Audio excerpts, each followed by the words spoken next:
परिचय। अंकिता, हम लोग पहले ही यूकेरियोटिक कोशिकाओं की संरचना तथा कोशिका झिल्ली और कोशिका भित्ति की संरचना एवं कार्यों पर चर्चा कर चुके हैं।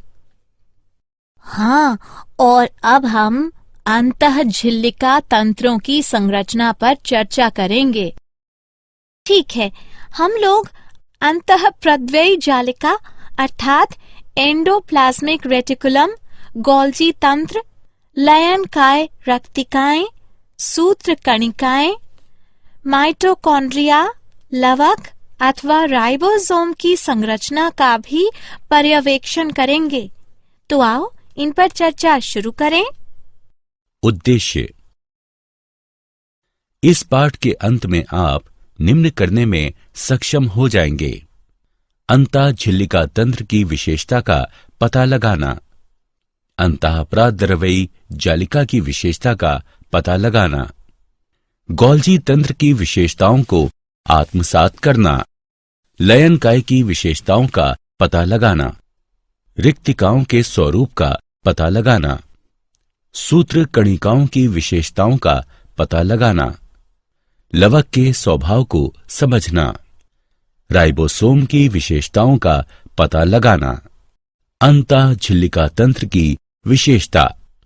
झिल्लियों का एक ऐसा परस्पर संबंध तंत्र, इसको साइटोमेम्ब्रेन तंत्र भी कहा जाता है, जो कोशिका के आंतरिक भाग को भरता एवं कोशिका घेरे को दोहरी झिल्ली युक्त अंगकों यथा केंद्रक, लवक एवं सूत्र कणिकाओं से जोड़ता है। द्विसतही फास्फोलिपिड आंतरिक एवं बाह्य झिल्लियों के लिए आधार गठन का कार्य करती है। इस प्रकार जबकि प्लाज्मा झिल्ली बाह्यतम कोशिका झिल्ली वस्तुतः कोशिका घेरे की अभिन्न घटक होती है, कोशिका के आंतरिक भाग में इसके असंख्य संवलित प्रलंबन होते हैं तथा साइटोमेम्ब्रेन से इनकी संबंधता के कारण भी इन्हें अंतःझिल्लिका तंत्र का अंग माना जाता है। अंतःझिल्लिका तंत्र यूकेरियोटिक कोशिका को असंख्य विशिष्ट कार्यात्मक प्रक्षेत्रों में सुव्यवस्थित करता है, जिन्हें विभिन्न अंगकों के रूप में चिन्हित किया जाता है। अंतःझिल्लिका द्वारा व्युत्पन्न पादप कोशिका के प्रमुख अंगक हैं: अंतःप्रद्रव्ययी जालिका अर्थात एंडोप्लाज्मिक रेटिकुलम यानी ER, गोल्जिकाय, परऑक्सीसोम, रसधानी, इंडोसोम, ऑटोफेगोसोम, बाह्य केंद्रक आवरण। अंतःद्रव्ययी जालिका की संरचना। यूकेरियोटिक कोशिकाओं के कोशिका द्रव्य में परस्पर अंतर्गुम्फित पुटिका, पटलिका एवं नलिका तंत्र को अंतर्द्रव्ययी जालिका कहते हैं। सर्वप्रथम सन 1945 में Keith R. Porter, Albert cloud एवं अर्नेस्ट F. फुलम ने एंडोप्लाज्मिक रेटिकुलम की जालिका युक्त झिल्लियों का पता लगाया। एंडोप्लाज्मिक रेटिकुलम यानी ER की दो सतहें होती हैं तथा यह दोनों कार्य एवं संरचना की दृष्टि से भिन्न होती हैं। इनमें से एक सतह को खुरदरी अंतर्द्रव्ययी जालिका कहते हैं, क्योंकि जालिका के कोशिका द्रव्य वाली सतह पर राइबोसोम चिपके रहते हैं। खुरदरी अंतर्द्रव्ययी जालिका वस्तुतः चपटी, आपस में जुड़ी थैली युक्त छोटी नलिकावत जालिका की श्रृंखला होती है। खुरदरी अंतर्द्रव्ययी जालिका द्वारा प्रोटीन संश्लेषण होता है। दूसरी सतह को चिकनी अंतर्द्रव्ययी जालिका कहते हैं, क्योंकि इसमें राइबोसोम अनुपस्थित रहता है। चिकनी अंतर्द्रव्ययी जालिका वस्तुतः छोटी नलिकाओं का संजाल है। चिकनी अंतर्द्रव्ययी जालिका वसा, स्टेरॉइड एवं मॉर्फिन संश्लेषण के साथ ही कार्बोहाइड्रेट एवं वसा चयापचयी, कैल्शियम सांद्रण तथा औषधि चयापचय पर नियंत्रण एवं प्रोटीन कोशिका झिल्ली पर अभिग्राहक का संयोजन भी करती है। अंतर्द्रव्ययी जालिका के आंतरिक फैलाव अथवा रिक्त स्थल को लुमेन कहते हैं। अंतर्द्रव्ययी जालिका बहुत व्यापक होती है एवं इसका विस्तार कोशिका झिल्ली से कोशिका द्रव्य तक होता है तथा यह केंद्रक आवरण के साथ निरंतर संपर्क में रहती है। गोल्जी उपकरण की विशेषताएं। गोल्जी उपकरण बहुत सी चपटी थैलियों या कुंडों से बना झिल्लीदार अंगक होता है। गोल्जी उपकरण जीव कोशीय अंतःझिल्लिका तंत्र का एक अंग है। सर्वप्रथम सन 1898 में इतालवी चिकित्सक कैमिलो गोल्जी ने इसका पता लगाया। इसी कारण इसका नाम गोल्जी उपकरण पड़ा। गोल्जी उपकरण का कार्य कोशिकीय स्राव अर्थात द्रव्य को संवेष्टित कर कोशिका के बाहर स्रवण करना है। गोल्जी उपकरण में झिल्लीबद्ध पटलिका, पुटिका एवं स्रवण पुटिका का ध्रुवाभिसारी समुच्चय होता है। यह कोशिका के अंतर्भाग में प्रोटीन संश्लेषण एवं संकुलन करता है तथा अपने लक्ष्य की दिशा में प्रस्थान से पूर्व अपना मार्ग निर्माण करता है। ये विशेष रूप से स्रवण के लिए प्रोटीन प्रसंस्करण हेतु महत्वपूर्ण है। लयनकाय यानी लाइसोसोम का गुणधर्म। सन 1960 में बेल्जियम के कोशिका विज्ञानी क्रिस्टीन डे ड्यूव ने लयनकाय यानी लाइसोसोम का पता लगाया था। लयनकाय अर्थात लाइसोसोम ग्रीक शब्द लाइसिस जिसका अर्थ है पृथक करना एवं सोमा जिसका अर्थ है काया अथवा शरीर के संयोग से बना है। लयनकाय के स्वलयन गुण के कारण कोशिका जीव विज्ञानी अक्सर इन्हें आत्महत्या की थैलियां उपनाम से अभिहित करते रहे हैं। लयनकाय अर्थात लाइसोसोम कोशिकीय अंगक है जिनमें अपशिष्ट पदार्थों एवं कोशिकीय कचरे को अपघटित करने वाले अम्लीय जल अपघटकीय किण्वक एंजाइम होते हैं। इन्हें कोशिका का उदरबीज कहा जा सकता है। यह पशु कोशिकाओं में पाए जाते हैं जबकि खमीर तथा पादपों में यही कार्य अपघट्य राजधानी द्वारा निष्पन्न होता है। लयनकाय अतिरिक्त अथवा क्लांत अंगकों तथा अन्य कणों को पचाता है एवं विषाणुओं अथवा जीवाणुओं का परिग्रहण करता है। लयनकाय के चारों ओर झिल्ली होती है जो अपेक्षित 4.5 pH पर पाचक किण्वकों यानी एंजाइम को कार्य की अनुमति देती है।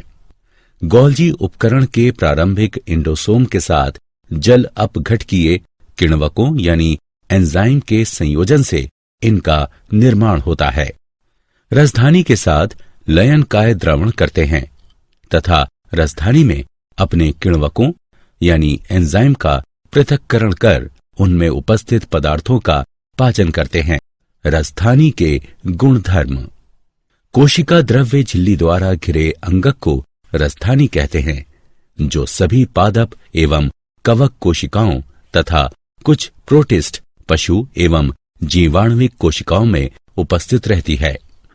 राजधानी अनिवार्य रूप से समावृत कक्षाएं हैं जो किण्वक समाधान समेत अकार्बनिक एवं कार्बनिक अणुयुक्त जल से पूरित रहती हैं। यद्यपि कतिपय दशाओं में इसमें ठोस पदार्थ भी अंतर्विष्ट हो सकते हैं जिनका परिग्रहण किया गया है। एकाधिक पुटिका झिल्लियों के संलयन से राजधानी बनती है एवं प्रभावी रूप से ये उनकी तुलना में बड़े आकार की होती है। इनका कोई मूलभूत रूप अथवा आकार नहीं होता। कोशिकीय आवश्यकता के अनुरूप इनकी संरचना में परिवर्तन होता रहता है। राजधानी के प्राकार्य में वैसे पदार्थों का शोधन भी समाविष्ट है जो जलयुक्त पादप कोशिकाओं एवं वैसी कोशिकाओं के लिए हानिकारक अथवा खतरनाक हो सकता है जो अपशिष्ट पदार्थ युक्त हैं। यह कोशिका के भीतर आंतरिक द्रवस्थैतिक दबाव अथवा स्फीत का अनुरक्षण करती है। यह अम्लीय आंतरिक पीएच का अनुरक्षण करती है। यह लघु अणुओं से युक्त होती है। यह कोशिका से अवांछित तत्वों को निकालती है। यह केंद्रीय राजधानी के दबाव के कारण पादपों को उसकी संरचनाओं यथा पुष्प एवं पत्तियों के आलंबन की स्वीकृति देती है। बीज अंकुरण के लिए आवश्यक संचित प्रोटीन निकायों में रखी जाती है जो कि परिवर्धित राजधानी है। सूत्र कणिका, माइटोकॉन्ड्रिया का गुणधर्म। सूत्र कणिका अर्थात माइटोकॉन्ड्रिया झिल्लीबद्ध अंगक है तथा केंद्रक की तरह इसमें भी दोहरी झिल्ली होती है।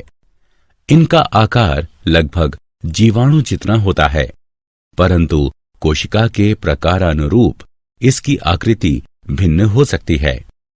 इसकी बाह्य झिल्ली पर्याप्त चिकनी होती है, परंतु अंत झिल्ली अत्यधिक जटिल, ये कई आधात्री की तरफ अंतर्वलन बनाती है, जिसे क्रिस्टी कहते हैं। क्रिस्टी अंत झिल्ली के क्षेत्रफल में वृद्धि करती है। ये क्रिस्टी पर निर्भर है कि वह कोशिका के प्राथमिक ऊर्जा स्रोत यानी एटीपी के उत्पादन के लिए खाद्य यानी शर्करा का ऑक्सीजन के साथ संयोजन करे। सूत्र कणिकाओं का अपना डीएनए एवं राइबोसोम होता है।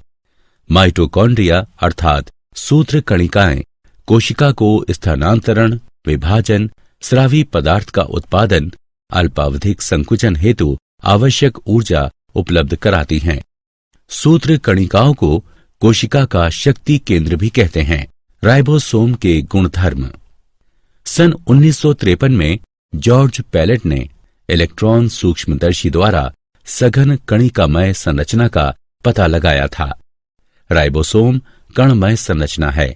ये राइबोन्यूक्लिक अम्ल यानी आरएनए एवं प्रोटीन से बने हैं एवं यह झिल्लीबद्ध नहीं होते।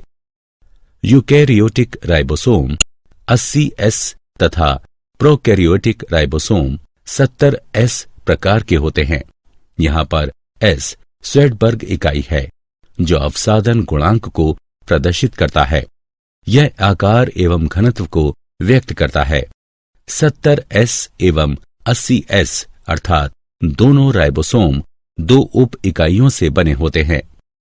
राइबोसोम अंतःप्रद्रवी जालिका की बाह्य झिल्ली से भी जुड़े होते हैं।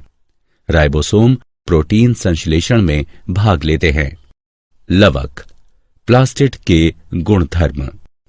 लवक सभी पादप कोशिकाओं एवं यूग्लिना में भी पाए जाते हैं। ये आकार में बड़े होने के कारण सूक्ष्मदर्शी द्वारा आसानी से देखे जा सकते हैं। इनमें कुछ विशिष्ट प्रकार के वर्णक होते हैं, जिस कारण पौधे भिन्न भिन्न रंग के दिखाई पड़ते हैं।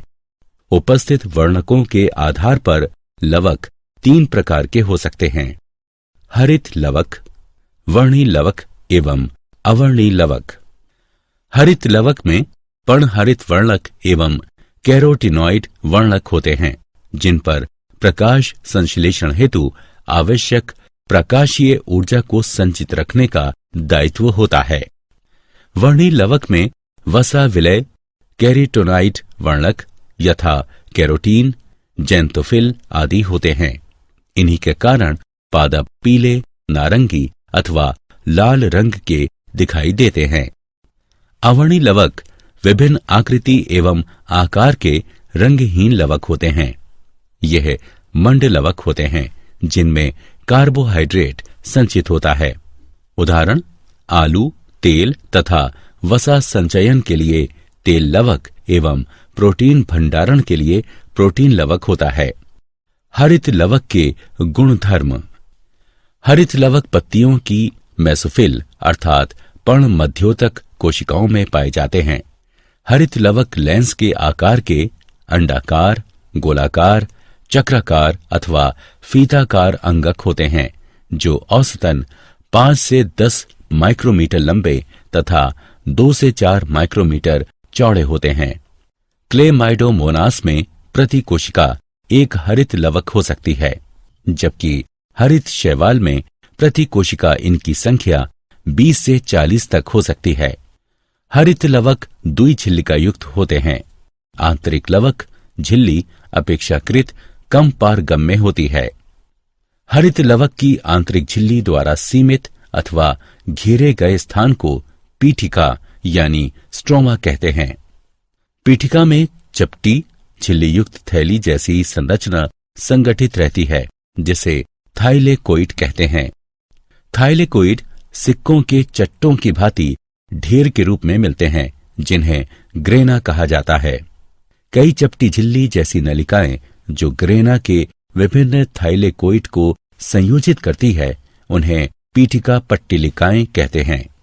थाइलेकोइड की झिल्ली द्वारा घेरे गए रिक्त स्थान को अवकाशिका कहते हैं।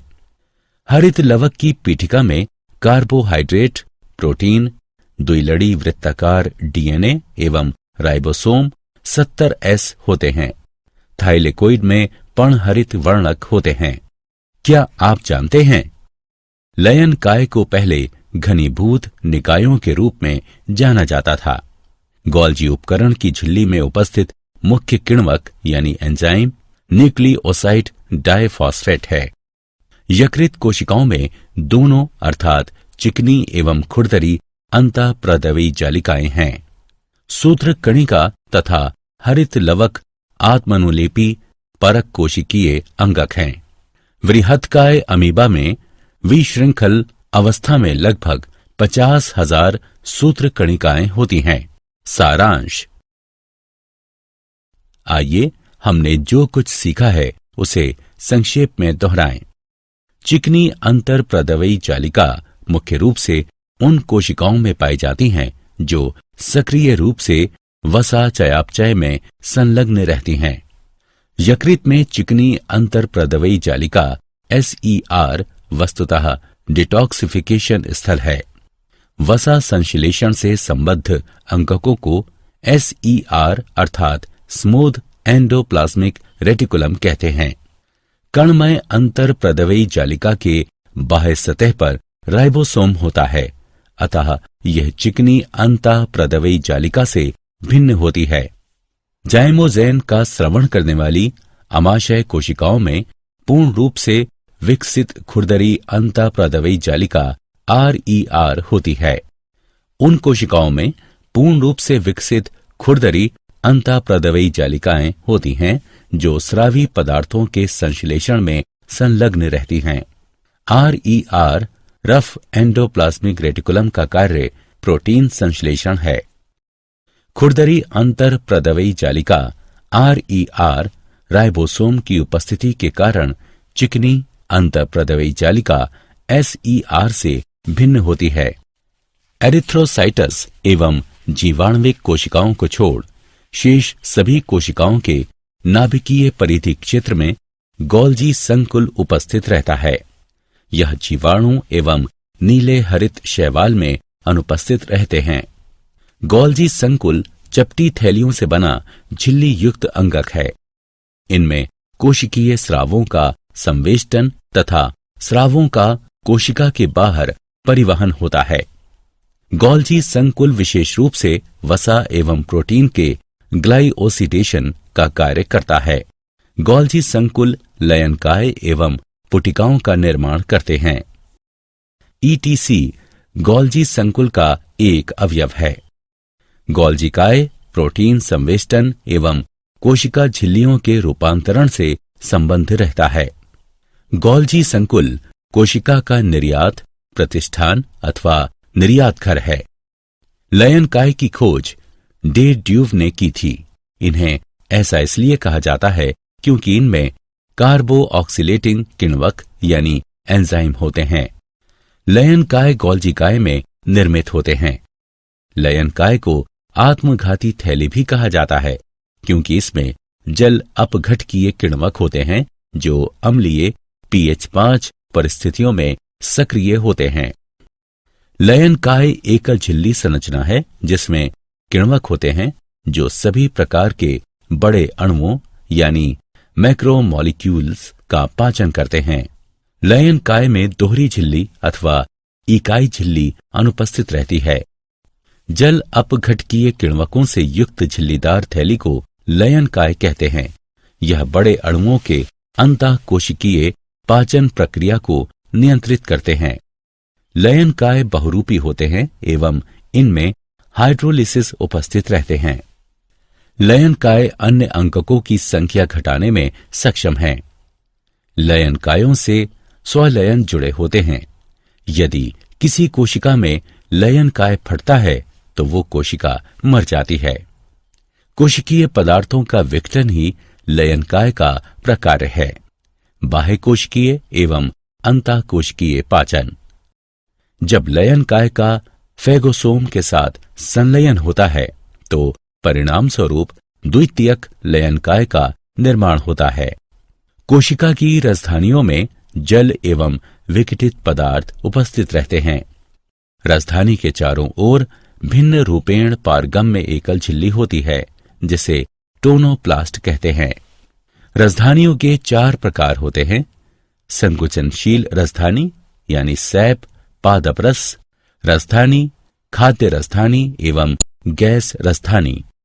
राजधानी खाद्य एवं अपशिष्ट पदार्थों का संग्रहण करती है। कुछ राजधानियां अतिरिक्त जल का भी संग्रहण करती हैं। राजधानी में रस यानी सैप कोशिका होती है।